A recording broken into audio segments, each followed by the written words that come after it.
Bueno, pues ahora sí, muy buen día. Mi nombre es Miguel Ángel Cabrera. Estamos iniciando esta super sesión, este taller de geopolítica, que es lo más grandioso que en el mundo ha sido, porque la geopolítica es algo no nada más muy interesante que nos aclara sobre la realidad del mundo, sino también algo muy sabroso. Es una ambrosía de conocimiento. Entonces, hoy estamos por analizar justamente esta eh, temática que no puede faltar, que es la que propone Kevin Ruth. Ahora mismo vamos a ver quién es. Entonces, yo espero que estén igualmente de emocionados y contentos, porque comentaba hace un momento fuera de la grabación que esta semana vamos a presentar libros sobre geopolítica en el Club de Periodistas. El título es Dossier Geopolítica y Multipolaridad. Entonces va a estar muy interesante. Y vienen pues nuevos cursos, la comunidad está creciendo. En Facebook ya llegamos casi a las 10,000 personas. Fíjense, se dice fácil, ¿no? Empezamos este proyecto hace 3 años y ahorita ya estamos cerca de las 10,000 en total en nuestras redes Telegram, WhatsApp, Facebook, y con mucho contenido que analizar. Entonces vamos a iniciar con este tema muy importante y lo vamos a compartir en la pantalla en este momento.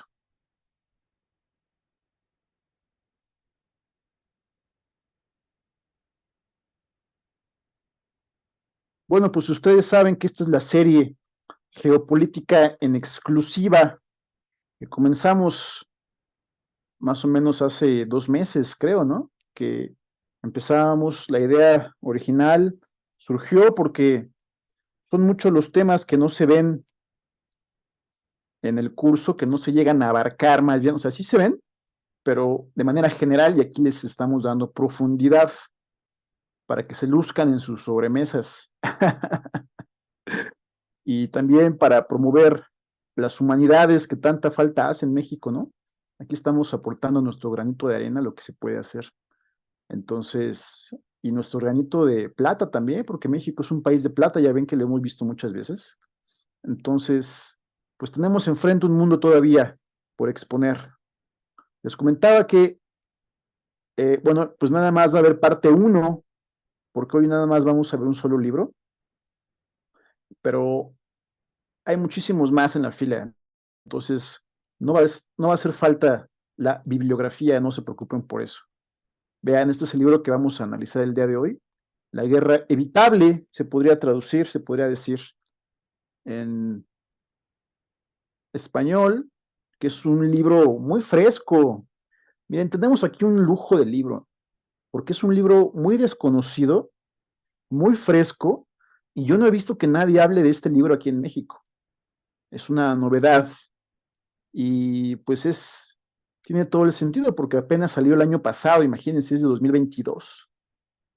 Entonces, es un libro muy interesante. De hecho, ahí en el grupo de WhatsApp ya se los compartí para que vean cómo aquí no somos codos con el conocimiento, y lo que vamos a ver aquí en este taller, ustedes lo van a poder checar ahí en el documento digital. Es un documento de EPUB, entonces se abre fácil. Vamos entonces a comenzar, porque aquí yo hice, pues ya saben, un esfuerzo por comentar, por agrupar la información más relevante. Entonces vamos a darle rienda suelta y pues esperemos que no nos traicione el clima, porque ya ven que estuvo lloviendo. Entonces la semana pasada sí se me cortó aquí el internet. Ha habido muchos problemas técnicos. Se ha visto cómo han fallado los satélites. Creo que es por esta llamarada solar, ¿no? Una cosa así. En inglés le llaman solar flare. Bueno, esperemos que esta vez no suceda. Vamos a comenzar entonces a exponer La verdad es que son temas bien interesantes. A mí me llama mucho la atención que ni siquiera en relaciones internacionales estén con bibliografía actualizada. Ellos siguen en Immanuel Wallerstein y el sistema mundo, por eso ya no es lo de hoy, hay que actualizarse, hay que estar siempre actualizados. Vean, libro de 2022, Kevin Rudd fue primer ministro de Australia entre 2007 y 2010, es especialista en temas asiáticos y en marxismo, leninismo, y además sabe perfecto mandarín. Que por cierto, ¿no? Se recomienda mucho aprender mandarín porque es el futuro. Mucha gente ya está aprendiendo eh, y ya no pierdan su tiempo con otros idiomas. Hay que irse al mandarín directo. Si algo a mí sí me gustaría dejar en estos cursos es ver el futuro. Y tenemos que aprender mandarín. De hecho, yo ya estoy próximo a ponerme a las pilas con este idioma porque sí ha sido algo que desde cuando he querido comenzar. Ahorita ando con el náhuatl, pero pues espero ya pronto. Porque bueno, hay gente que elige el japonés o todavía está en el portugués, el italiano. No, eso no sirve. Hay que ver esto es lo que sí está funcionando, el chino, el mandarín. El libro propone o pone de manifiesto la gran polaridad de visiones de mundo entre Estados Unidos y China, proponiendo un escenario para evitar una guerra total. Guerra total, por cierto, es el concepto que se usa en geopolítica, en la parte militar. O sea, no es un adjetivo, así se le dice, la guerra total no es un adjetivo, la palabra total es un concepto, guerra total. La guerra total es una guerra directa, podríamos llamarle, ¿no? Es de algún modo lo contrario a la guerra fría, una guerra caliente, no es una guerra directa, es el concepto que se usa en la jerga militar. En primer lugar, se explicita la relación histórica entre Estados Unidos y China para proveer de mayor contexto el debate de las mutuas tensiones. Así, los primeros registros escritos sobre China datan del 1600 a.C., época de la dinastía Shang, aunque la parte primordial se centra en el siglo XIX. Es decir, la parte primordial del conflicto que se gestó, ¿no? Fue en el XIX. Y el siglo XX, de algún modo, son como las consecuencias del siglo XIX, la prolongación de esos dilemas, como vamos a ver en un momento más. Algo muy importante que sí quiero que sepan es lo particular de estos talleres. Me refiero a que aquí intentamos, ya ustedes me dirán si lo logré, pero intentamos que el conocimiento que aquí estamos dialogando, comentando, exponiendo, sea conocimiento útil. No es nada más, es decir, leer un libro no es nada más para hacerse más erudito, es para tener conocimiento que nadie maneja, conocimiento poco visto, poco asimilado en la gran vertiente de los medios masivos. Entonces, es importante porque mucho nos perdemos en los TikToks, en los YouTubers, que no estoy en contra de ellos, es nada más que es información demasiado mainstream. Entonces hay que poner la otra información menos conocida en el contexto geopolítico y eso nos va a dar otra lectura muy distinta, que es justamente cuando ya hacemos verdadero análisis y no estamos nada más en la glosa, en la monografía. Eso es importante. Aquí no estamos haciendo monografías, es análisis o inteligencia de geopolítica. Eso sí quiero que quede claro, porque no es historia, no son relaciones internacionales, no es filosofía, no es teoría política.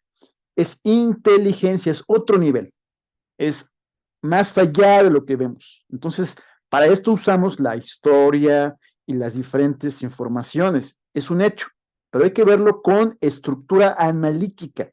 Eso sí quiero que nunca me voy a cansar de repetirlo, porque a veces se nos pasa, y por eso es importante la multidisciplina o la interdisciplina, más propiamente. Entonces, dicha esta acotación, era importante recordarlo, comencemos, porque vamos a decir algunas informaciones que no se suelen decir. Vean, el primer registro de la hostilidad entre Estados Unidos y China es la Primera Guerra del Opio, 1839 al 42, que a nuestro parecer, en Arcadia, México, es más bien el registro de la primera animadversión entre China y la anglósfera. Eso sí hay que dejarlo claro. Primero fue con Gran Bretaña. En aquella guerra del opio, el enfrentamiento fue entre China y Gran Bretaña. Gran Bretaña ganó al final y se hizo del control de Hong Kong, no sin obligar a China a abrir sus mercados al comercio internacional. Y aquí en rojo, vean, pongan atención. En realidad, según nuestra lectura de Arcadia México, la primera animadversión con Estados Unidos se produjo por la presencia en China de misioneros cristianos estadounidenses, lo que el gobierno chino interpretó como una interferencia colonialista. Entonces, contrario a la opinión usual de que hay 2 o 3 conflictos importantes que crean esta antítesis China y Estados Unidos, mi opinión personal y de análisis, después de analizar esto ya con algunos otros libros y en el contexto, es más bien la suma de los pequeños detalles que van creciendo. Lo veo más como con esa metáfora, la suma de los pequeños detalles que en el fondo son grandes muestras de la ideología de cada país. Entonces, se suele hablar mucho de la guerra del opio. Pues sí, por supuesto, pero eso fue con Gran Bretaña. En realidad, o con la anglósfera, particularmente fue, en este caso, la primera confrontación con los misioneros cristianos o protestantes estadounidenses. Vean cómo aquí estamos moviendo los esquemas. Es importante para que no nos quedemos nada más con la plantilla. Ya, sí, mira qué interesante la guerra del opio. No, vámonos. La geopolítica está en los matices. Y curiosamente, incluso yo diría paradójicamente, no es como un tablero de ajedrez donde son nada más 2 colores. Quizás es más como el juego de Go, donde es mucho más complejo y hay múltiples niveles. O podríamos hablar de un ajedrez en capas. Hay múltiples capas de este multiverso, vamos a llamarle mejor así, este multiverso de posibilidades estratégicas. Entonces, los matices a veces terminan importando mucho más. Ese es el primer matiz. Es un matiz aparentemente pequeño, porque no tiene la pomposidad de una guerra total o de una guerra conocida como la del opio, pero es algo, es la punta del iceberg de los otros problemas que veremos en un momento más. Eso es importantísimo porque aquí no me voy a cansar de hacer notar el método que estamos usando. Eso sí quiero que quede muy claro y los voy a regañar. Ah, no es cierto. Pero sí voy a ser muy enfático con eso. Hay que tomar en cuenta los detalles. En esta fábrica, o sea, en esta tela de espacio-tiempo, tenemos que verlo de este modo como aquí propongo. Y también, pues, que yo sea criticado. Si algunos están de acuerdo ustedes, me lo pueden decir y lo dialogamos. Todos nos podemos equivocar y, pues, nada más los dioses no se equivocan.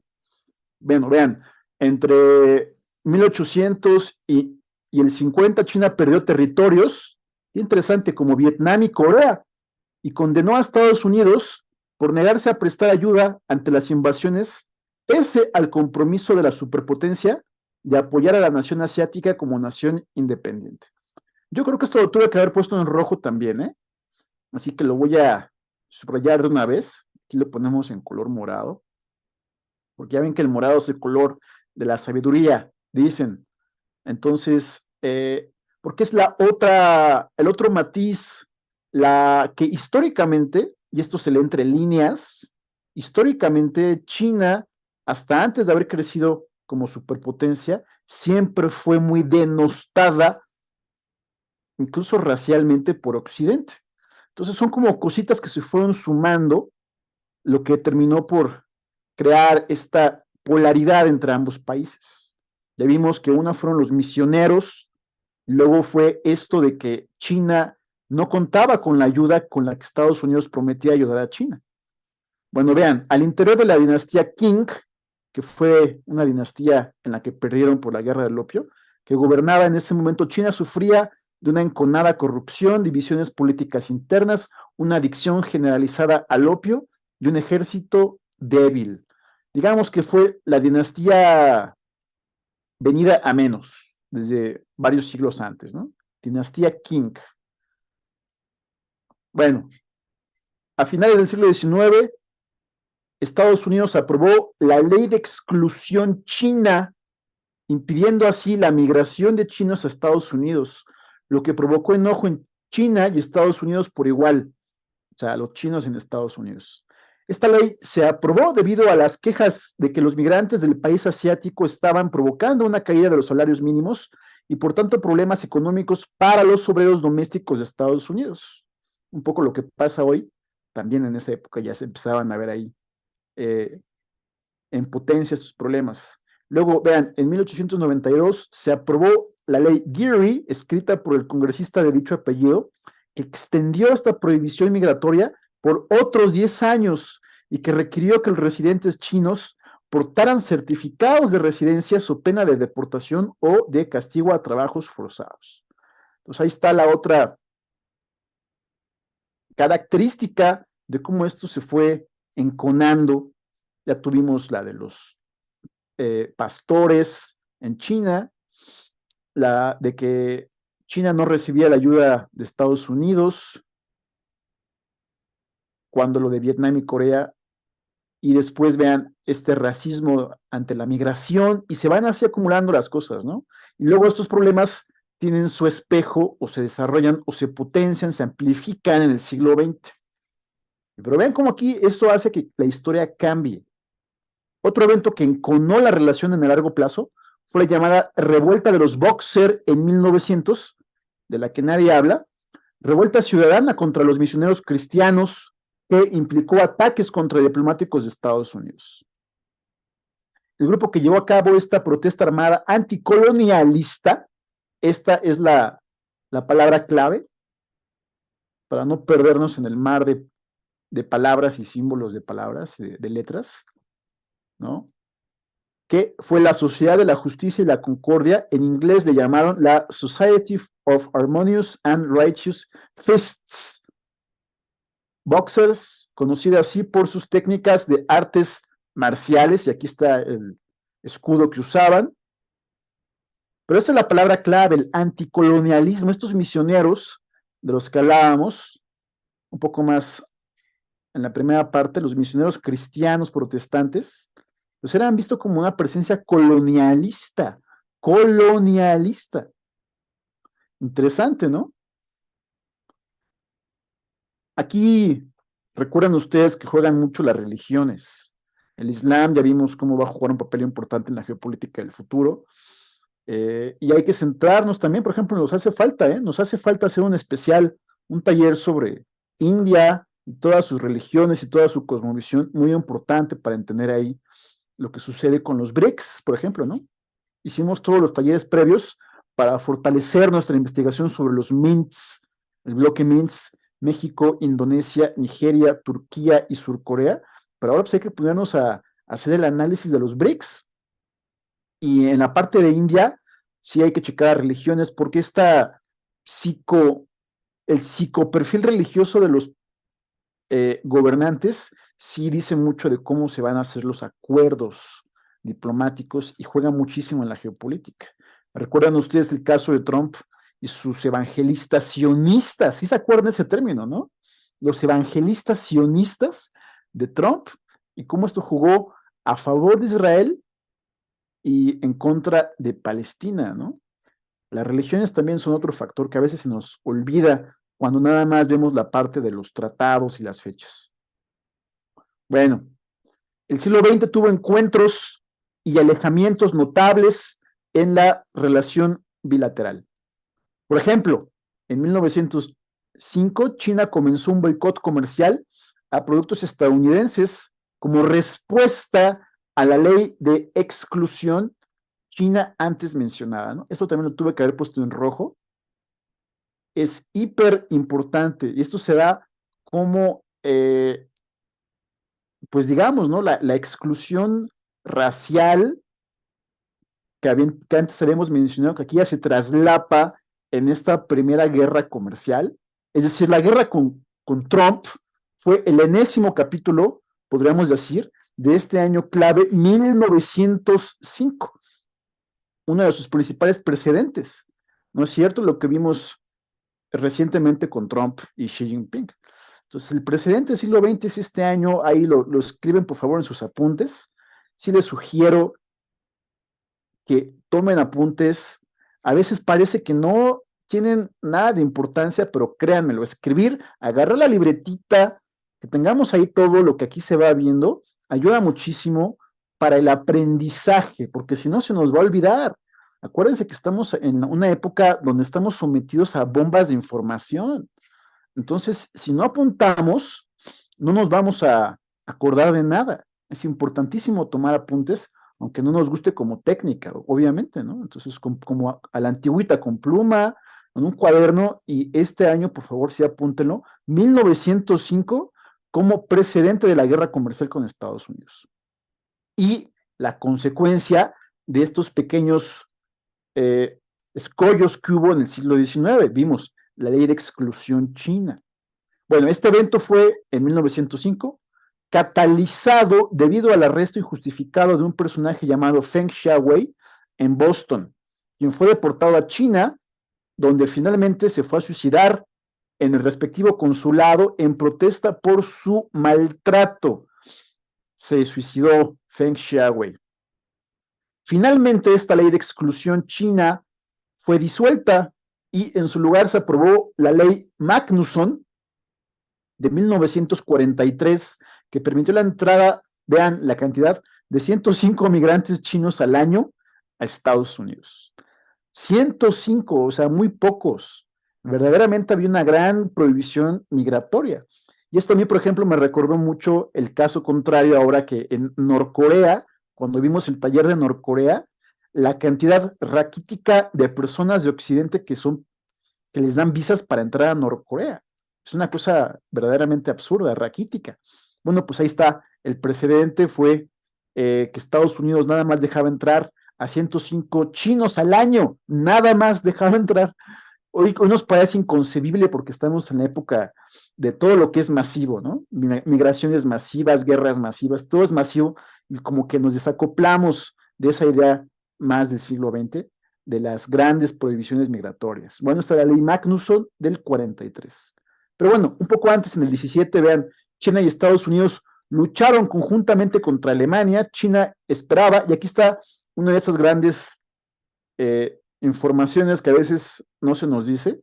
China esperaba recuperar el territorio de Shandong al finalizar el conflicto, y lo puse en rojo. Los aliados, es decir, Estados Unidos, Gran Bretaña y Francia, no mantuvieron su palabra y Shandong fue entregada a Japón para que dicho país apoyase la Liga de Naciones del presidente Woodrow Wilson.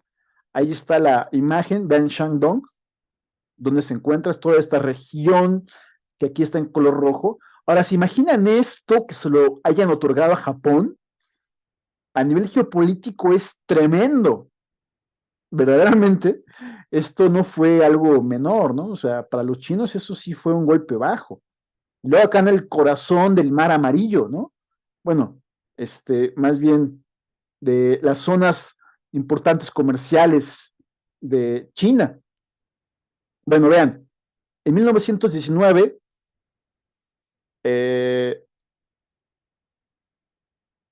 comenzó en China un grupo de protestas conocida como el Movimiento del 4 de Mayo, movimiento antiimperialista protagonizado por estudiantes e intelectuales que condenaron las medidas de Estados Unidos y las democracias occidentales al final de la Primera Guerra.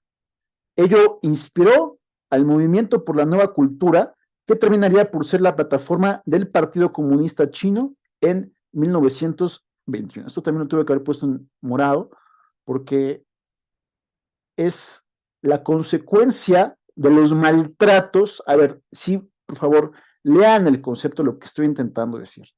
La consecuencia de los maltratos, ya vimos que de diferente índole, de Occidente a una China que no era superpotencia. Ya vieron, el acumulado histórico es ese. Así como se tratan a países con actitudes de segunda, pues en ese momento fue lo mismo. Y esto detonó El movimiento del 4 de mayo, lo que hablábamos de Shandong, ven la línea lógica, ¿no? No mantuvieron su palabra de regresar a Shandong.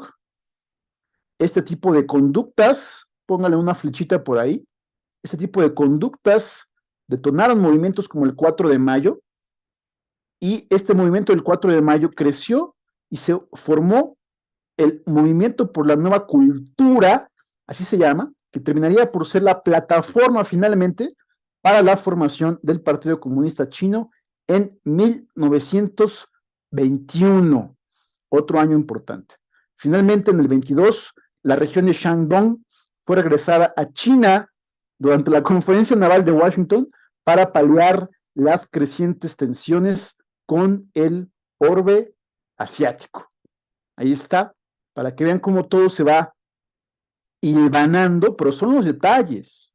No es nada más las grandes fechas, no. Aquí estamos viendo una reiterada discriminación y humillación que ya venía desde el siglo XIX por todo lo que vimos, aparte, es lo que estoy intentando decir, aparte de las guerras del opio. Pues son las guerras del opio, es la migración, son el no cumplir su palabra, en su supuesta alianza con los aliados, ¿no? Valga la redundancia, cuando fueron las guerras mundiales. Ese es el acumulado que juega en contra hoy en día de Occidente. Importante, ¿no? Y lo de Shandong, pues también muy desconocido, porque eso le daba una gran relevancia a Japón. Pues imagínense una base de Japón aquí, en el corazón, casi, ¿no? En el corazón del Pacífico de China, con sus diferentes mares importantísimos, ¿no es cierto? Bueno, vamos a continuar. Vean qué interesante es todo está todo esto cuando lo vemos en su dimensión geopolítica. Entonces, si tienen alguna duda o comentario, también pueden ir aquí haciendo esa acotación, ¿eh? Para que no se vuelva, para que yo no me transforme en un audiolibro de Amazon. Ya ven ustedes que les digo que es importante. También si tienen esa inquietud, pues que levanten la mano y aquí hacemos esta dialéctica, que también es importante, ¿no? Bueno, entonces sigamos, vean, entre 1939 y 45, China luchó durante la Segunda Guerra Mundial nuevamente junto a los aliados. La guerra para los chinos comenzó en el 37 con la invasión de los japoneses, otra vez los japoneses, sin apoyo militar de Estados Unidos y nuevamente sin apoyo porque ya ven que eran aliados, ¿no? China logró vencer a los 600,000 japoneses invasores pese a la muerte de 2.2 millones de soldados chinos. Bueno, tras la Segunda Guerra Mundial comenzó la Guerra Civil de China en el 46. Esto es muy importante, ¿eh? Apúntenle, por favor, entre el Partido Nacionalista y el Partido Comunista. Esto va a dar paso a la temática sobre lo de Taiwán. El Partido Comunista venció en el 49 y nombró oficialmente al país como República Popular de China. Ahí está cómo surgió el tema de Taiwán, pues son los corolarios de la guerra civil de China entre estas dos facciones.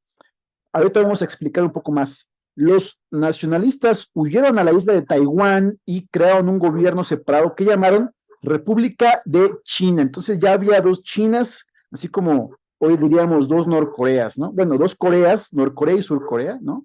En ese momento se veía así como la formación de dos Chinas, dos gobiernos por lo menos. Respecto a Taiwán, es importante destacar que se encontraba bajo control chino durante la dinastía Qing en el siglo XVII. Vean qué interesante. La dinastía que era la dinastía venida a menos, si recuerdan que lo dijimos, ¿no? Después fue otorgada a Japón al finalizar la guerra sino-japonesa de 1895. Se comenta que el Partido Nacionalista promovía el nacionalismo, la democracia, el socialismo y en general políticas que beneficiaban más a los terratenientes y hombres de negocios, a diferencia del Partido Comunista y su énfasis en las clases populares y las reformas agrarias. Pues ahí está para que vean cuál es la diferencia entre ambos, que en general pues es una diferencia entre los modelos, ¿no? El modelo occidental, el Partido Nacionalista más bien, eh, que beneficiaba a los hombres de negocios, digamos, a la burguesía, por así decirlo, la manera occidental, mientras que el Partido Comunista que todos conocemos hacía más énfasis en la parte agrícola, las reformas agrarias, clases populares. Por eso, durante la China de Mao Zedong se veía con los estándares occidentales, pues un país muy empobrecido, ¿no? Pues que ellos estaban en esta primera etapa de la etapa agraria, podríamos llamarle, ¿no? Ya ven que los planes de China no son son más bien, ha habido toda una especie de trayectoria, vamos a llamarle así, marxista-leninista, que es, por cierto, un tema muy interesante.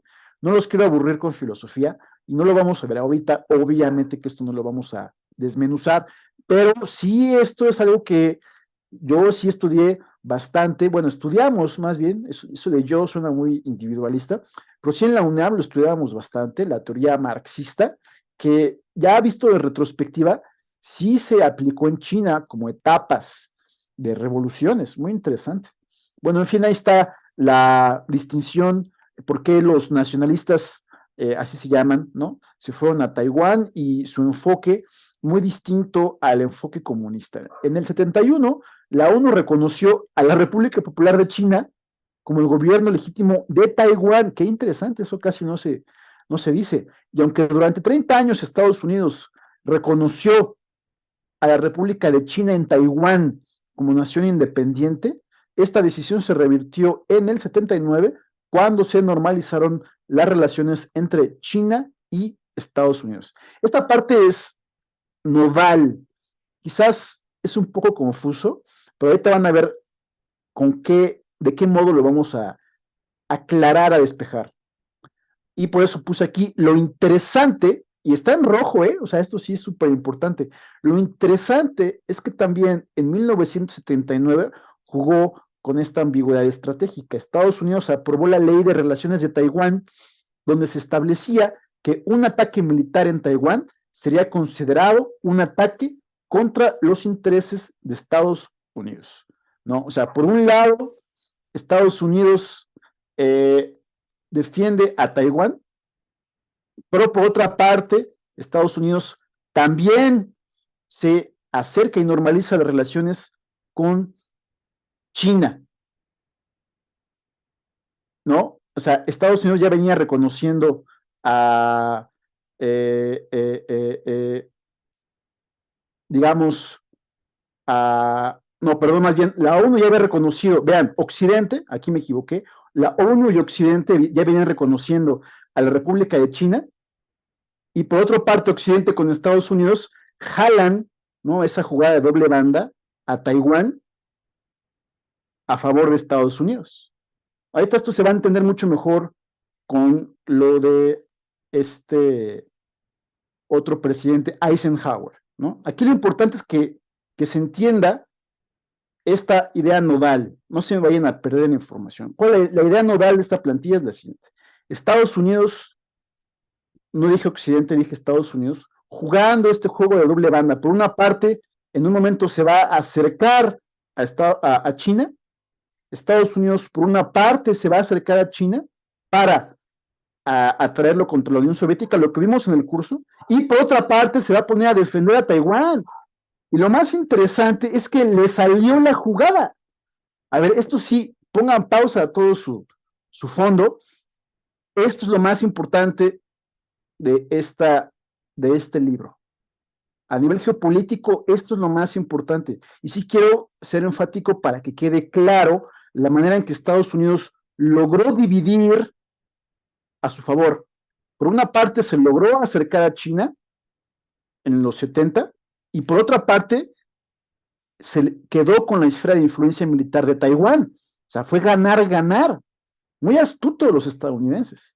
Ahorita vamos a regresar a esta plantilla, nada más para que vean el contexto, cómo surge con Eisenhower, y en esta se entiende mucho mejor. Es que también, esas no son jugadas fáciles. Vean, el siguiente evento crítico, regresando un poco después de la Segunda Guerra Mundial, se llevó a cabo cuando China entró en la guerra de Corea en el 50. Vean, China le declaró la guerra de manera no oficial al apoyar a Corea del Norte en el conflicto que finalizó en el 53 con un cese al fuego y la creación de una zona desmilitarizada en el paralelo 38. ¿Se recuerdan ustedes esa imagen de Kim Jong-un, el presidente de Norcorea, y de Trump cuando estaban haciendo la paz? Pues fue justamente, ¿no?, en el paralelo 38, donde se había llegado no al fin de la guerra, sino únicamente a un cese al fuego cuando fue lo de la guerra de Corea. Por cierto, que aquí en Arcadia, México, le dedicamos un taller particular a toda la división Norcorea-Surcorea, muy interesante, ¿no? Y incluso en ese momento hablábamos de cómo Surcorea, tomábamos el ejemplo del desarrollo económico de Surcorea, que aquí no vamos a tratar, pero que sí es parte del monitoreo que estamos haciendo entre los BRICS y los MINTS. Ya empezamos con los MINTS: México, Indonesia, Nigeria, Turquía, Surcorea, y próximamente vamos a hacer el análisis de los BRICS. Yo espero que sí nos dé muy buen tiempo, porque sí son un chorro de cosas que leer, pero bueno, pues para eso estamos aquí, ¿no? Para hacer análisis, pero no es nada más para hacernos eruditos, sino para saber lo que va a pasar. Eso es importantísimo. Estos no son análisis históricos, aunque parezcan, son análisis para conocer cómo actuar ante lo que va a suceder. De algún modo nos estamos adelantando, aunque suene un poco presuntuoso, pero bueno, esa es la realidad, ¿no? Es el poder de la teoría de la geopolítica y de la práctica de la geopolítica con este enfoque que estamos viendo. Y que nos ha salido bastante bien, ¿eh? Por cierto, este año, de todo lo que hemos vaticinado, se ha cumplido. Yo creo que el 99%. Bueno, vean, vamos a continuar. En el 53, con esto se va a entender mucho mejor lo de la plantilla anterior. La diapositiva: en el 53, Eisenhower retiró tropas navales del estrecho de Taiwán, lo que provocó un conflicto entre las dos Chinas, ¿no? Vamos a llamarle las dos Chinas. La República Popular de China, la China comunista, bombardeó la isla de Jinmen, por lo que Eisenhower terminó por apoyar militarmente a la China de Taiwán. Hoy en día Taiwán produce, por cierto, el 90% de la oferta global de semiconductores. Entonces vean la fecha: en el 53, Eisenhower termina apoyando más bien militarmente a Taiwán para evitar que se estuviesen peleando ahí entre las dos Chinas, ¿no? La China continental y la China del gobierno de Taiwán. En el 64, China se hizo de armamento nuclear. Importante la fecha, 64. Se calcula que para el 2030 el arsenal nuclear de China estará a la altura del de Estados Unidos. Interesante. Luego vean, más adelante, en el 79, se normalizaron las relaciones entre China y Estados Unidos durante la administración de Richard Nixon. Recuerden ustedes ahí el viaje de Kissinger, si hacemos memoria. En el 71 viaja a Kissinger y se reúne con Xu Enlai, y al año siguiente, por fin, Nixon llega a China. Estados Unidos esperaba que con la liberalización de la economía de China, cuando los hacen entrar al juego de libre comercio, Washington se beneficiaría más. Y luego, entre el 78 y el 89, las reformas económicas de Deng Xiaoping beneficiaron a Estados Unidos. Es decir, China entraba al libre comercio como aliado de Estados Unidos. Lo hemos dicho hasta el cansancio en los cursos de introducción a la geopolítica, por qué esto fue así, para crear un G2, China y Estados Unidos contra la Unión Soviética.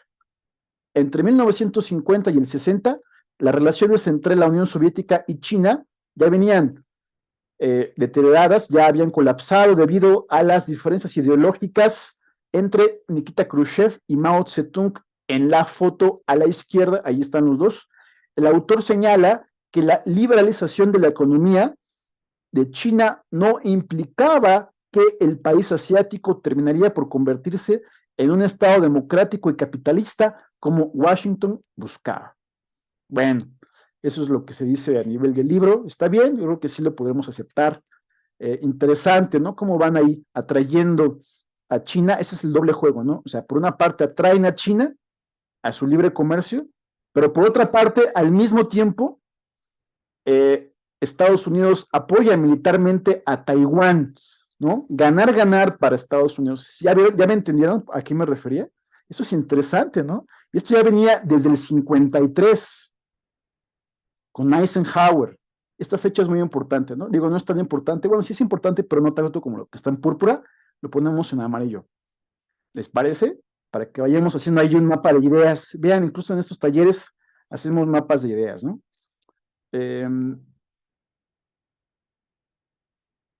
Y luego vean acá,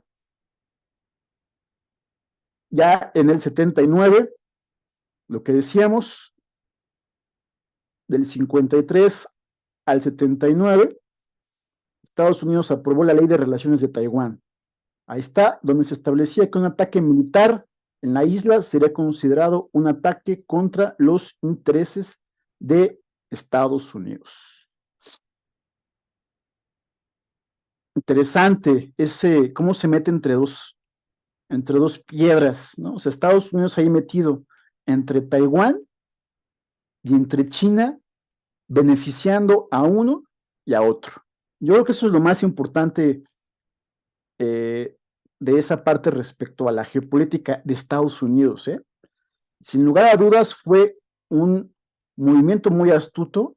Yo lo destaco, lo repito, me quedo con esa parte de la geopolítica de Estados Unidos, cómo logró atraer a Taiwán y a China y quedarse con las dos partes. Interesante.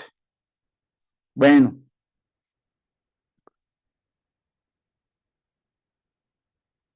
el autor señala las características de la administración de Xi Jinping desde su ascenso al poder en 2013, y aquí ya nos vamos a la parte más reciente, y comenta que entender las metas o los objetivos del mandarín, como le dice el doctor Jalife, es algo esencial para comprender las tensiones actuales entre Estados Unidos y China. Una vez cumplida la meta del desarrollo económico establecida en la década de los 70, que fue por eso todo lo que decíamos antes, las prioridades de China son actualmente, ahí les va, apunten. 1, mantener al Partido Comunista en el poder, manteniendo el nivel de vida económico. Les estoy dando los 3 pilares de Xi Jinping, no cualquiera, los 3 pilares de Xi Jinping. 2, restaurar el territorio chino, importante. Y 3, incrementar la influencia global de China. Estos son los 3 pilares de Xi Jinping. Una vez que ya en las décadas previas, es decir, una vez ya cumplido el objetivo del crecimiento económico, ¿no? Lo que sigue. Es importante esclarecer las etiquetas del sistema chino con las siguientes definiciones para que no nos confundamos. Y aquí, pues el autor nos da una pizca de filosofía marxista, pero bueno, vean, A, comunismo, vamos a hacer la diferencia. Esta también es muy importante, esta parte, porque se suelen confundir con los conceptos y sí es importante aclararlo. La teoría, imagínense, creo que hasta Marx sí me recordaría a ya saben quién, desde su tumba por ver en 2 plantillas, en 2 diapositivas, su teoría marxista, pero bueno, pues aquí son de algún modo la esencia de todo de toda la filosofía política de Marx. Bueno, vean, comunismo promueve la eliminación de clases sociales, importante, interesante. La propiedad es comunal o la administra el Estado. ¿Está bien? Número 2, letra B, socialismo, sistema económico y político donde los recursos son administrados comunitariamente. Y en la teoría marxista es la etapa transicional entre el capitalismo y el comunismo. Ah, que no se sabían esa. Esto sí hay que ponerlo acá. Yo me acuerdo cuando en la facultad veíamos muchísimo esta parte, ¿no? La teoría marxista, el socialismo como el segundo momento de transición entre el primero, que es el capitalismo, y el tercero y último, el comunismo, ¿no? En ese orden: 1, capitalismo; 2, socialismo; y 3, comunismo, en la teoría marxista. Interesantísimo. todo un tema, el de Marx y Engels. Ya ven que Engels es quien lo financia. Marx, digo, no se sabe mucho, pero Marx escribió en Gran Bretaña, ¿no? Estaba exiliado y quien lo mantuvo, su sugar daddy fue Keynes, digo, Keynes, Engels. No, Keynes fue el economista, el economista, este, británico. La mayor parte lo escribe en Gran Bretaña en el exilio. Sí, Joel, levantaste la mano. De hecho, sí, realmente Marx se desconoce mucho. Yo lo estoy estudiando de una manera diferente, obviamente dando saltos, ¿no? Pero sí, leyendo su bibliografía, pues sí hay que saber bien cómo Marx fue construyendo su teoría. Sí, no, sobre todo que es una vía que se lleva a cabo en etapas. Entonces, no es un tema fácil, eh, es muy complejo. Incluso yo me acabo de acordar ahorita, fíjate, no lo tenía yo pensado decir, me acabo de acordar de un libro que leí hace como 15 años, lo voy a escribir aquí en el chat. Maravilloso, si tú lo puedes encontrar por ahí. El autor es Oscar Lange, nada más que no recuerdo si era Oscar con K o con C. O no me puedo equivocar, pero sí es Oscar Lange. Oscar Lange, creo que fue ruso, no recuerdo si fue ruso o fue alemán, pero es uno de los mejores libros que yo en su momento leí respecto a la hermenéutica, o sea, el marxismo perfectamente bien explicado, ¿no? Como esta lucha también que había en la teoría de la que ya nadie habla, porque todo el mundo hablamos de Xi Jinping, pero se nos olvidó, de repente desapareció el debate, los conceptos marxistas, ya nadie habla de superestructura, ¿no? De infraestructura, o sea, la parte superior y la parte que no es super, o sea, no infraestructura de construir, sino los constructos ideológicos, ¿no? Que ya se perdieron en todo el andamiaje de palabras, y que yo creo que sí es importante que por lo menos en esta sesión no se eche en menos. ¿Ya se olvidó? Ya ni siquiera Pepe Escobar lo menciona, ni Daniel Stulin, nadie, ¿no? Y es un tema apasionante, sí saben ustedes que eh, hablando de marxismo-leninismo, Lenin escribió cerca como, yo vi sus obras completas, son como 40 libros, ¿no? Imagínense, 40 libros nada más de Lenin, ¿no? Ahora imagínense ya todo el constructo marxista, empezando, por supuesto, ¿no? Lo más importante de Marx, lo más conocido por lo menos, que es el Capital, que son tres tomazos en alemán.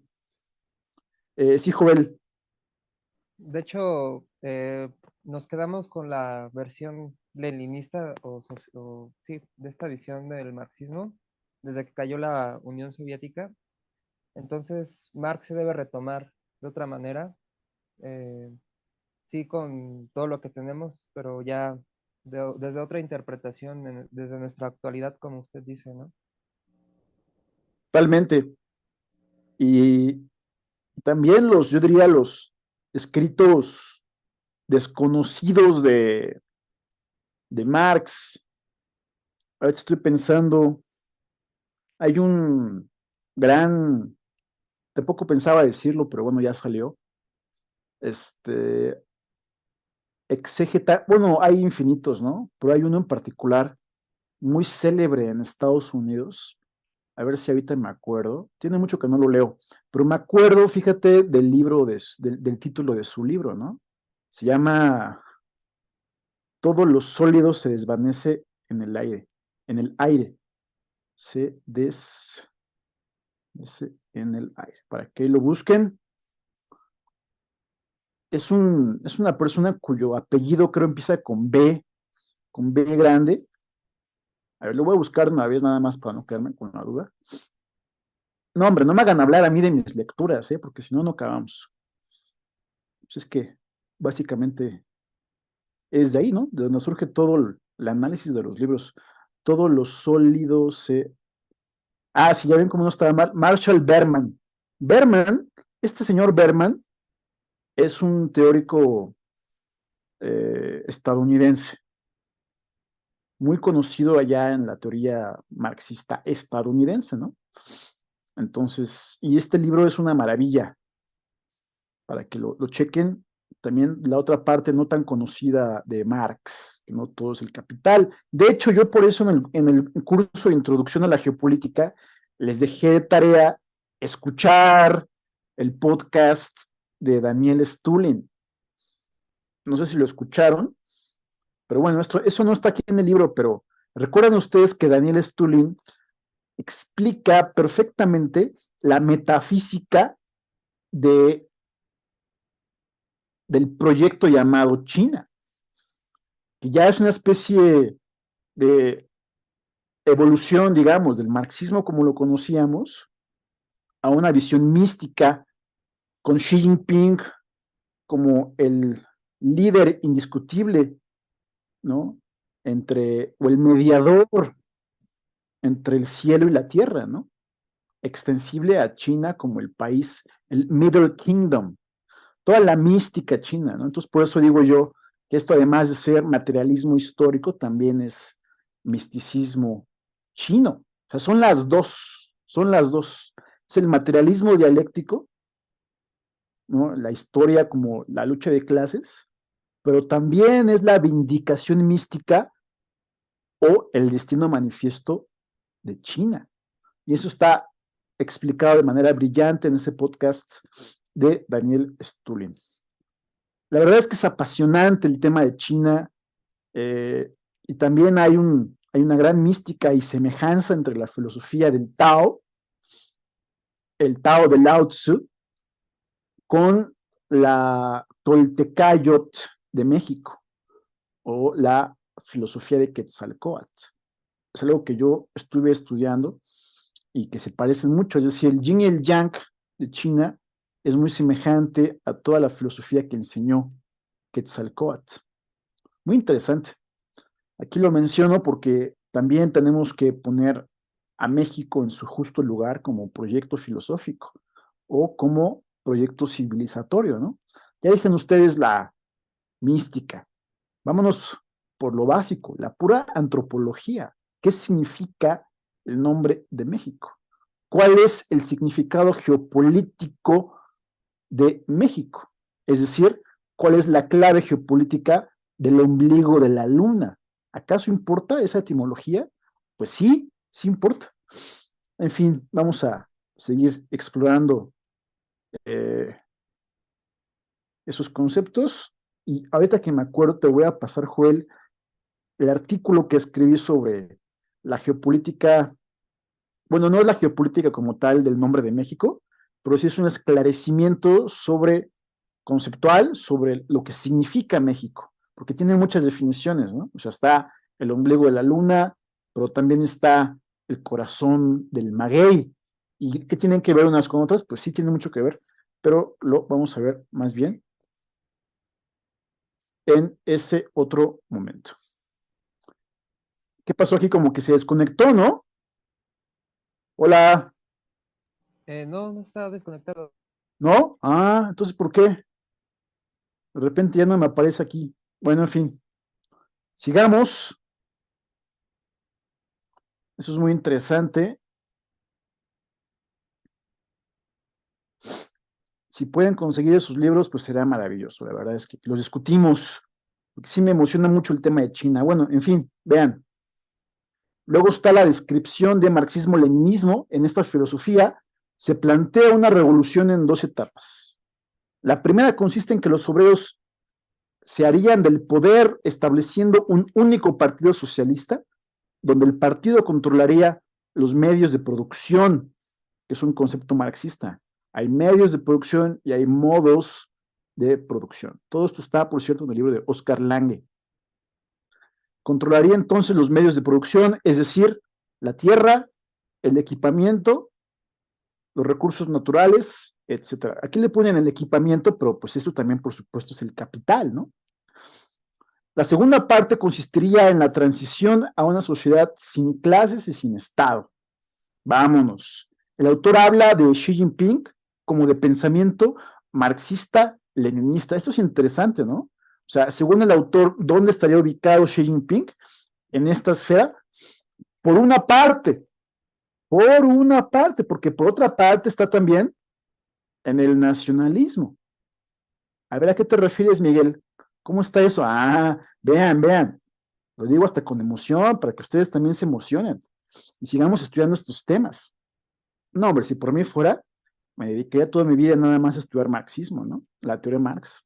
Vean, nacionalismo, promoción de los intereses de un país. Ruth, el autor, también aplica esta categoría a Xi Jinping. Bueno, pero ¿por qué, no? Y vean, aquí está, este concepto es bellísimo. Vamos a ponerlo en amarillo. ¿Combinará o no combinará? Nacionalismo marxista. Esta es una invención del autor. Esto no se encuentra en ningún otro libro. Ya que nos habló de lo que decíamos, del marxismo-leninismo y luego del nacionalismo, luego junta estas dos categorías. Y dice, el término que usa el autor es este para referirse al pensamiento de Xi Jinping. ¿Quién es Xi Jinping? Es decir, de la rama particular de comunismo del presidente chino, ¿no? Significa que Xi se dirige a la política en el Partido Comunista como alguien de ideología marxista-leninista, es decir, convencionalmente de izquierda, pero que a la vez, por otra parte, al mismo tiempo se dirige a la gran población con retórica nacionalista soberanista. Es interesante, ¿no? Y entonces él conjuga, según el autor, esos dos espectros conceptuales. Interesante, ¿no? Porque ya ven que, bueno, esto lo comenta el autor, ya no lo puse acá, pero Deng Xiaoping era de una tendencia mucho más, pues, no quiero decirlo así porque no es así, pero lo voy a decir, pues un poco más procapitalista, ¿no? Y vemos cómo Xi Jinping de algún modo intenta unificar los espectros políticos chinos y tiene este doble juego, ¿no? Interesante. Luego vean, socialismo con características chinas, término utilizado por primera vez por Deng Xiaoping, ahí está la génesis de ese término ultra famoso, en 1982. Combina los ideales socialistas con la necesidad pragmática de permitir hasta cierto punto la iniciativa privada para desarrollar la economía. Combina la propiedad privada y la propiedad estatal. Bueno, pues ahí está. Ven ustedes qué interesante, cómo ya los términos tienen su propia historia. Y pues ahí la imagen de Xi Jinping a la izquierda, con toda la génesis. Si no los ubican, yo se los digo, este de la izquierda es Marx, luego está su mecenas, es se me fue el nombre ahorita, Engels, Marx, Engels, Lenin, Stalin y Mao Zedong. Y luego Xi Jinping. Interesante, ¿no? Bueno. Y finalmente, como dice Ruth, capitalismo autoritario, que es el término que el autor usa para sustituir el de socialismo con características chinas. Es decir, el sistema en el que el gobierno mantiene el control del sector privado de negocios, priorizando el desarrollo de las empresas estatales. Y aquí hay que aclarar, eso es importante, que aunque Deng Xiaoping habla de esta combinación de la propiedad privada y la propiedad estatal, se le criticó mucho que se haya acercado o que se acercó a la parte más procapitalista. O sea, con Deng Xiaoping se descuida un poco o bastante el aspecto estatal de la teoría marxista. ¿Sí? Eso que quede clarísimo, porque ya desde el 82 se usaba el concepto de socialismo con características chinas. Deng Xiaoping, ya recuerdan ustedes, ¿no? El que decía que eh, eh, lo importante era hacer negocios, que pasó a la historia, ¿no? Por esa frase, que funcionara, ¿no? Interesante. Bueno, vean, incluso esto da un matiz, ¿no? Cómo los propios estadistas chinos se han movido en banda, ¿no? En el espectro político, acercado o alejado de la teoría marxista-leninista, acercado o alejado a Occidente, como se quiera ver, o acercado o alejado de la misma Unión Soviética, ¿no? Ya ven lo que decíamos de la diferencia entre Nikita Khrushchev y Mao Zedong, que fue la que aprovechó esa división, la aprovecha conceptualmente Kissinger para promover el acercamiento entre Nixon y Xu Enlai. Muy interesante, ¿no? Ver los matices. Era lo que decíamos de que la geopolítica es ver estos pequeños puntos de sentido, porque si no caemos en la generalización del youtuber, ¿no? Con respeto para los youtubers, pero pues no hacen inteligencia. Ellos van a hacer lo que hacen, que es muy respetable, y yo incluso lo apoyo, pero sí a veces pues generalizan demasiado. Es que esto es la ironía, es que no es como un ajedrez, es un juego más complejo, más sofisticado, de diferentes estructuras, ¿no? Cada país tiene su propio ritmo, su propio momento, es más complejo, es un arte, ¿no? El arte de la geopolítica es algo a lo que no se arriba de manera inmediata, ¿no? Hay que verlo todo así, y yo por eso sí me detengo, quizás ustedes van a decir, qué repetitivo eres, pues no le hace. Sí quiero que quede muy claro cómo es importante tomar en cuenta las múltiples variables para verlo como es y que se van descubriendo cosas, ¿no? Por ejemplo, lo que decíamos, a mí me gustó mucho a nivel geopolítico lo de Shandong. Pues Shandong, si yo hubiera sido un chino en ese momento, un gobernante chino, sí definitivamente hubiera dicho, no, esto ya fue la gota que derramó el vaso. En fin, lo que hablábamos de la historia de la animadversión entre los dos países, ¿no? Es que de haberse quedado Japón con esto, le hubiera dado una gran proyección para formar su imperio, ¿no? Y ya se hubiera tenido que evitar, lo vimos en la clase de Corea, se hubiera tenido que evitar una invasión a través de la península de Corea, que fue justamente históricamente por donde pasaron todos, hasta los mongoles, ¿no? Los mongoles invaden Japón a través de la península de Corea, y por eso la importancia de Corea, aunque es pequeña la península, es ultra estratégica. Ya vimos que ni siquiera va a ser ahí el asunto por Taiwán, donde podría iniciar una guerra o una conflagración, dado que Taiwán no solamente exporta semiconductores, sino también exporta gas. O sea, los chinos no se van a dar, o es poco probable, ¿no?, que invadan Taiwán. Donde se daría una conflagración sería más bien en el Mar Amarillo. Bueno, en fin, eso ya lo hemos visto en el otro taller. Sigamos, pero por eso me gustó mucho lo de Shandong. Muy interesante. Debido a que la filosofía marxista-leninista se prioriza el bienestar económico de la población, la prosperidad económica es la estrategia primaria de Xi para mantener a él y al Partido Comunista en el poder. Recuerden sus tres pilares, es decir, el pueblo estará satisfecho con el Partido Comunista mientras el desempleo sea bajo y el estándar de vida se mantenga. Las políticas económicas de Xi reciben el nombre, tienen su propio bautismo. Vean, nuevo concepto de desarrollo, en inglés New Development Concepts. El NCD impide que las empresas privadas e individuos acumulen una riqueza excesiva, impide que se formen monopolios. Otra política es frenar lo más posible la corrupción y fomentar que las empresas donen a causas sociales. Ello ha creado conflictos con Estados Unidos en el sentido de que China ha limitado la inversión estadounidense y por tanto incrementado regulaciones, y también incrementado regulaciones para los productos norteamericanos que entran al mercado chino, lo que impide que las empresas de Estados Unidos hagan mayores ganancias, ¿no? Entonces, esto lo voy a poner en amarillo, aunque ya estaba en negritas.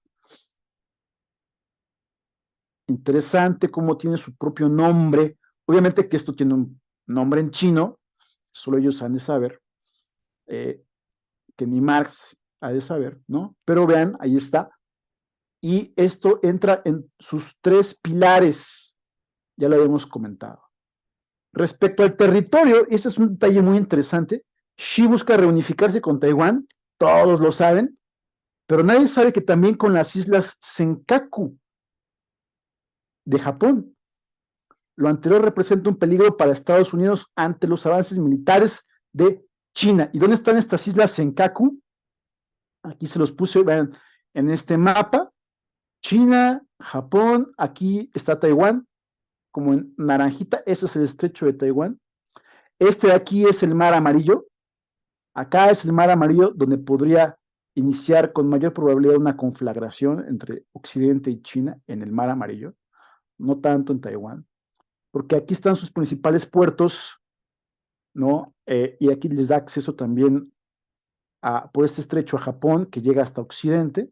Aquí hay una base en Vladivostok, Rusia, y esto lo vimos en el taller de Corea, pero bueno, vean, las islas Senkaku, aquí están en este cuadrito amarillo, que aquí está el close-up, son 8 islas,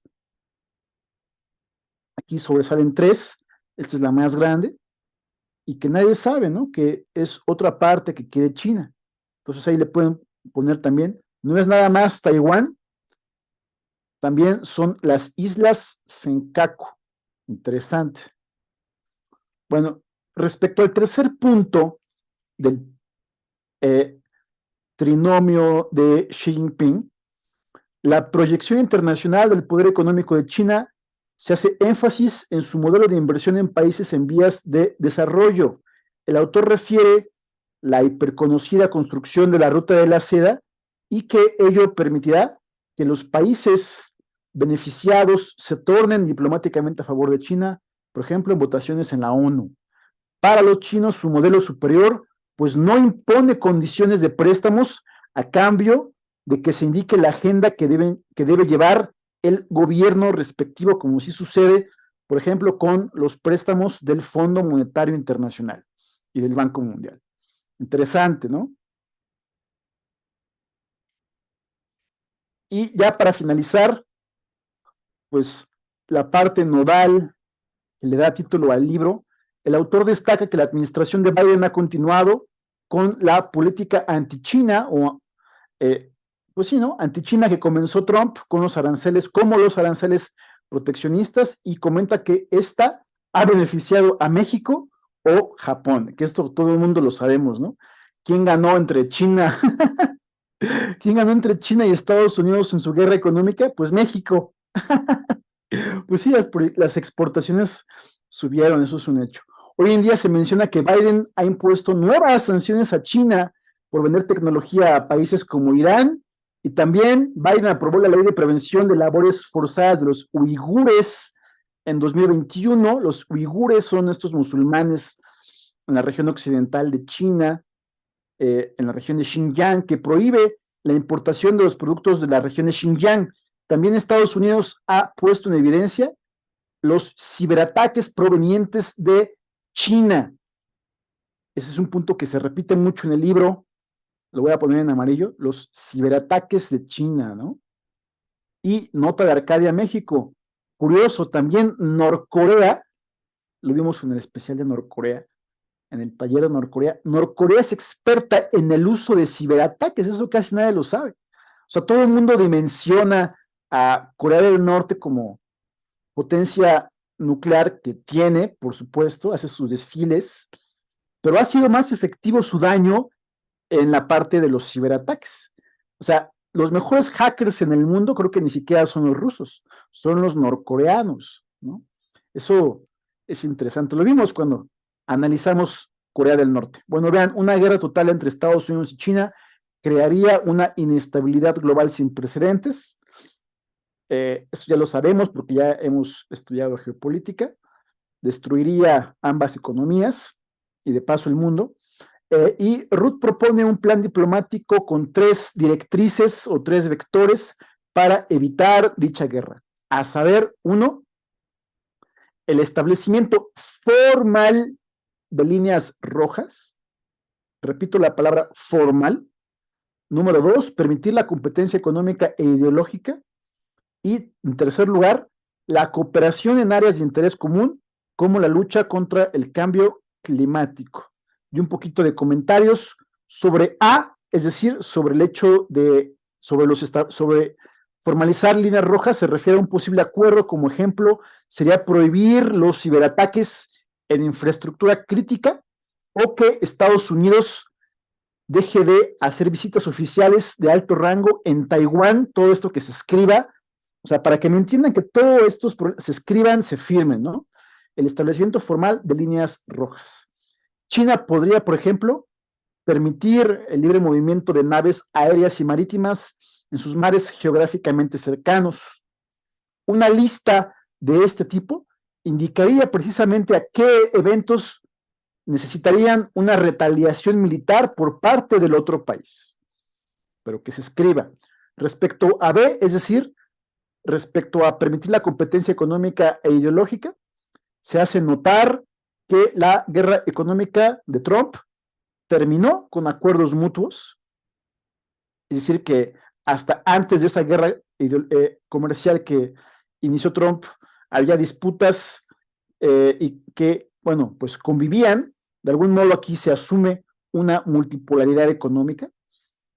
Y respecto a C, la cooperación en áreas de interés común, vean, lo del cambio climático, pues se me hace a mí una payasada, pero vean, dado que los dos países contaminan mucho, pero lo que sí se me hace interesante, y sí se me hace que es necesario abordar en otro momento, es esto de acá. Se da el ejemplo de que China y Estados Unidos podrían acordar, por ejemplo, que Irán o Corea del Norte prosigan sus programas, no prosigan, a mí me faltó ponerle un no. Se da el ejemplo de que Estados Unidos y China podrían acordar que Irán o Norcorea no prosigan sus programas nucleares.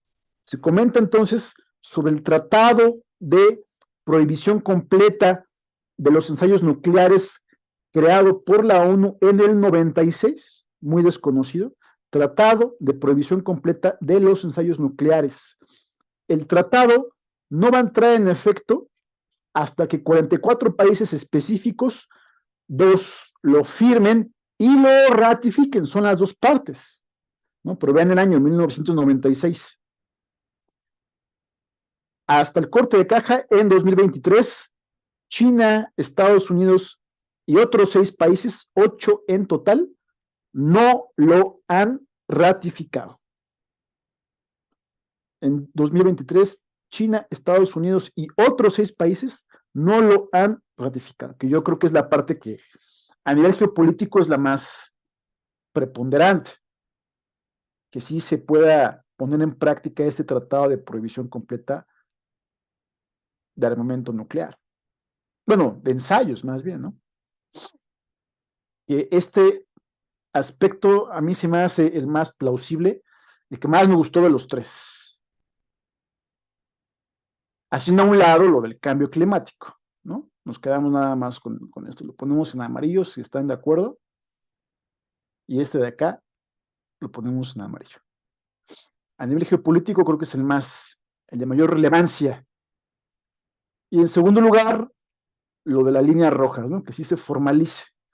Entonces, obviamente que yo les envié el libro para que ustedes chequen esto con mucho más detalle, porque es un libro con muchísima información, pero bueno, que ahí ustedes van a poder checar y que, sin lugar a dudas, es un libro muy encomiable.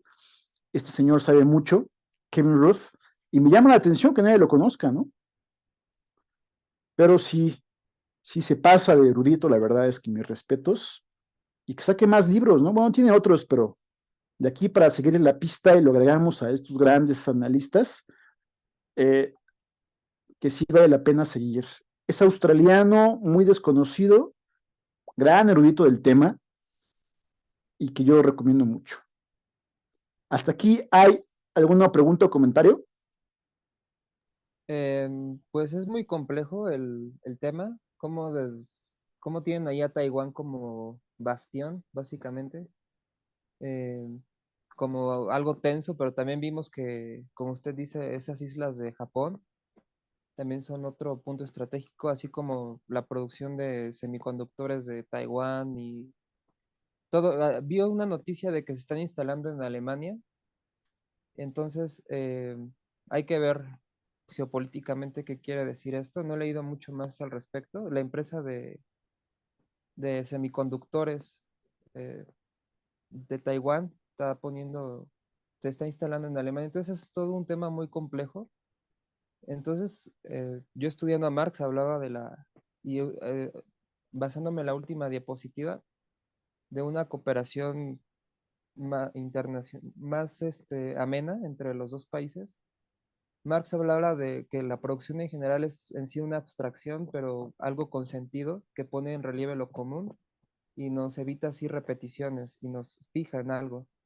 Entonces, tal vez es ir hacia un nuevo sistema este, de relaciones para que podamos mejorar, como dice la diapositiva, cosas de interés común y que la humanidad, pues ahora sí que no nos vayamos hacia lo peor, ¿no?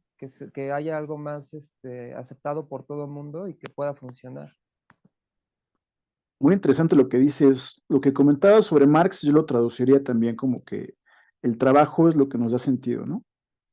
Entonces, a nivel de, de naciones, y obviamente que se entienda ahí su vector, el trabajo que debe tener su plusvalía, tú recuerdas muy bien, es un concepto marxista, pero que no debe dar en la teoría marxista a manos eh, del capitalista, ¿no? Es decir, la definición de la plusvalía como el valor no retribuido al trabajador por su fuerza de trabajo. Y obviamente que en el sentido histórico, pues China parecería, ¿no? Así como lo hemos estado viendo, que sí, de algún modo podría ser haber cumplido ese ideal marxista.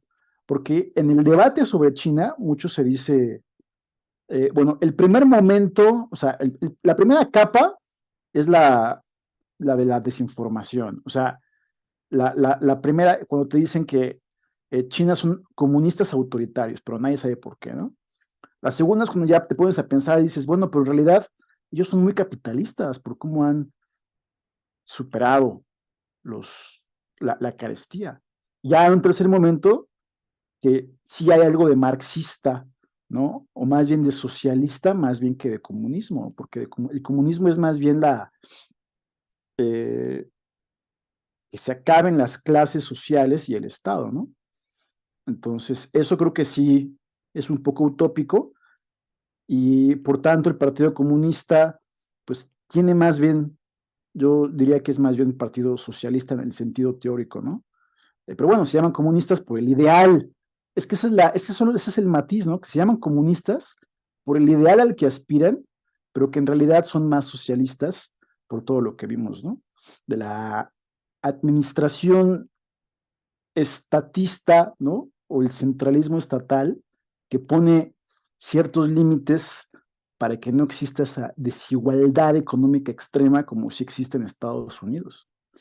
Entonces, sí hay que verlo de ese modo y que, que se vea también con la otra parte integral, porque no es nada más lo que tú comentabas de Taiwán y los semiconductores. Taiwán también le surte mucho gas a China, a la China continental, eh, por lo que la conflagración se centraría también ni siquiera tanto en el estrecho de Malaca, que está de este lado acá, aquí, sino en el mar Amarillo, ¿no? Porque aquí están los principales puertos de China. Los principales puertos de China están aquí, concentrados en esta región. Entonces, aquí es la fuente económica de China.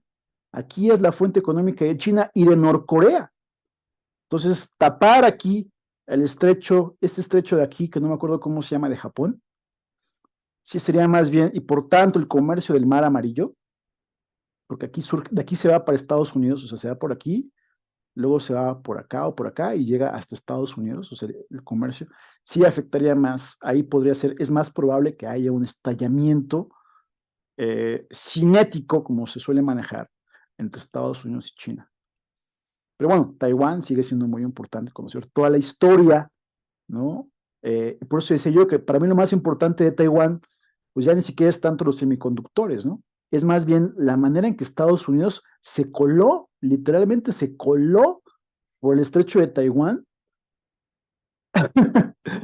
Ganar, ganar, ¿no? A favor, o sea, se quedó con los dos en el bolsillo. Sí, Jovel, adelante. Sí, es lo que es lo que comentó muy, muy interesante, es como un territorio de tensión por diferentes factores.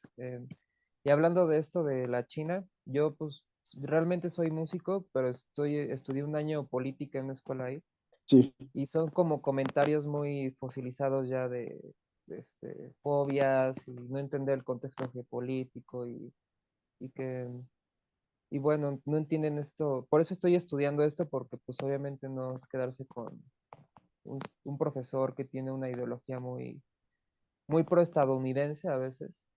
Tenía profesores que apoyaban la invasión estadounidense a México por Mm. fobias de que la izquierda marxista está entre nosotros y el comunismo, o sea, hay mucha fobia, como dice Marx en los Grundis, porque lo estoy estudiando muy, muy lento, porque hago otras cosas también. Dentro de la economía política pues entran muchos factores, población, valor de cambio, demografía, ¿no?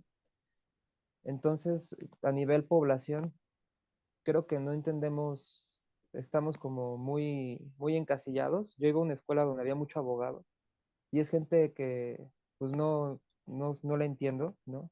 A veces son muy, no sé cómo decirlo, ¿no? No aceptan nada y son demasiado fóbicos hacia todo esto. Y no es fobia lo que ellos deben tener, sino entender por qué son las cosas, ver estos temas que yo no los tenía bien marcados. Y creo que a nivel población, desde mi punto de vista, tenemos estamos mal informados. Por eso yo creo que ha sido muy difícil hablar con mis amigos, con gente de mi edad y todos esos temas porque los toman hasta de conspiranoicos. Imagínense, entonces creo que estamos en un nivel, como usted dice, estamos en una guerra híbrida, pero sí es medio difícil ahora comentar Esto que, estos temas. sí, no, lo que tú dices es súper interesante porque es una guerra híbrida, pero ve cómo lo veo yo, o sea, bueno, también se le llama guerra de quinta generación. También incluso las guerras van evolucionando, pero la guerra ha evolucionado a tal modo, fíjate, a qué, a qué nivel ha evolucionado la guerra, que ya la gente que está en guerra ni siquiera sabe que está en guerra. O sea, por eso digo yo que es una guerra de quinta generación, la guerra en la que ni siquiera sabes que estás en guerra, porque parte de esa guerra es que tú estés desinformado. O sea, es una locura. Y de ahí la gran importancia de hacer centros de sentido o de fractales, como se les llama, en medio del caos. Porque el caos ya no lo forma la destrucción como en la época de la guerra atómica. El caos lo forma la desinformación.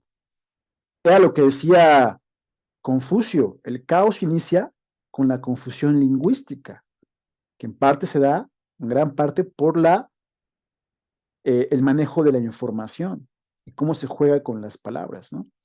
Entonces, por eso digo yo que en México, pues sí estamos, aunque yo amo mi país, sí tengo que admitir que estamos todavía muy en esa primera infancia democrática. Apenas estamos empezando a ver, a abrir los ojos a la realidad. Eh, por ejemplo, los rusos, ¿no? Son muy lectores, así como hay una escuela de ajedrez, o sea, el ajedrez está muy interiorizado en las escuelas rusas, también son igualmente lectores.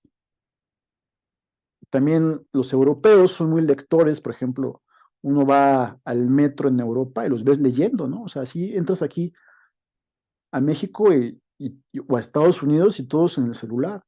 Todavía en Europa mucha gente en en el metro va leyendo. Imagínate que es otra cultura, ¿no? Y por eso digo yo que hay que hacer mucho énfasis, incluso aquí como proyecto pedagógico que estamos intentando llevar a cabo, ¿no?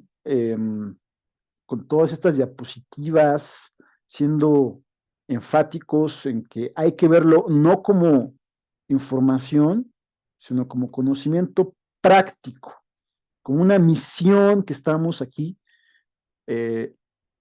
intentando llevar a cabo, ¿no? Es una misión por llevar esta información a muchas personas. Y por eso es importante, pues, ser constantes, necios. Yo soy un poco necio, ¿no? Y de hecho este proyecto empezó de cero, mi hermano. O sea, sí, cuando digo de cero es nada. Y ahorita te digo, ya tenemos, pues, casi 10,000 seguidores en, en Facebook, 300 en Telegram, en WhatsApp ya estamos cerca de los 100, eh, y con invitaciones para más cosas. Y pues vamos a seguir con estos talleres, porque son muy interesantes, ¿no? Y ahora sí, ya también, para finalizar, pues también es bueno aprender, ¿no? O sea, sí llenarnos de la ambrosía de la información, también tiene su toque interesante. Bueno, mi estimado Joel, entonces, y quien nos está escuchando de manera diferida, agradezco mucho su eh, asistencia, tu participación, Joel, y que esta información sea interesante.